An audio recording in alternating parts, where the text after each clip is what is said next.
So I want to touch on something that we briefly mentioned in the beginning when you were talking about using copy to qualify leads, Jimmy.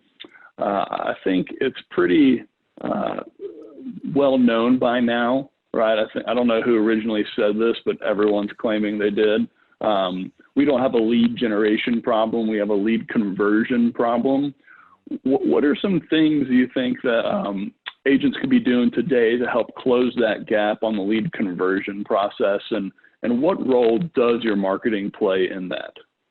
Yeah, I'll pass that to Chris as it relates to lead conversion because he wrote the book on it. Yeah.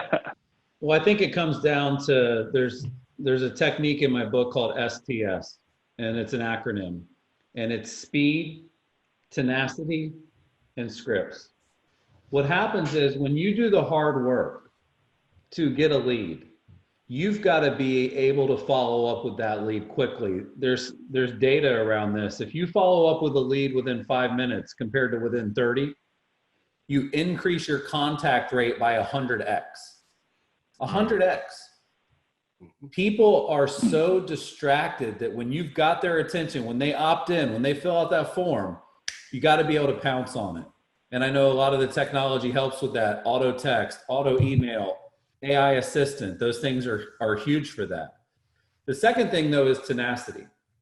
When you reach out to a lead once, the average contact rate is 48%. When you continue to reach out, by the 6th attempt, people's contact rate goes all the way up to 93%. So one way to double the number of contacts would be to double the number of leads. But the other way would be to double the effort. So if you're willing to follow up the second time, the third time, the fourth time, and by the way, these 6 attempts should really be happening in the first 3 days. 3 attempts on the first day, 2 attempts on the second day, 1 attempt on the third day. And then the last technique is just like scripting. And I'm not talking about a big paragraph of, memorized copy. But when you get on a call, you need to know how the call is going to unfold. You need to know the questions you're going to ask, in the order you're going to ask them, and the follow-ups you're going to ask. And you need to know what your pitch is, right? You need to know what the features and the benefits are of working with you. Because winging it is really tricky. Like you can wing it with your friends and family. You can wing it with your past clients and with your sphere. If you're calling any of those people, just hit dial and just see how it goes. But if you're calling an internet lead, you're calling a lead from Zillow, or you're calling a lead from realtor.com that just came in, you can't wing it with internet leads. You've got to know what you're going to say before you're going to say it.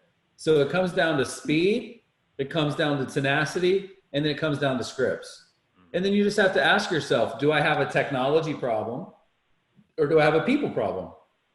Do I need to optimize my technology to help me with these processes? Or do I need to optimize my staff? A lot of times you're just short staffed. If you don't have buyer's agents to route the leads to, put them in the lead pond, hot potato the leads, all the cool things Chime can do.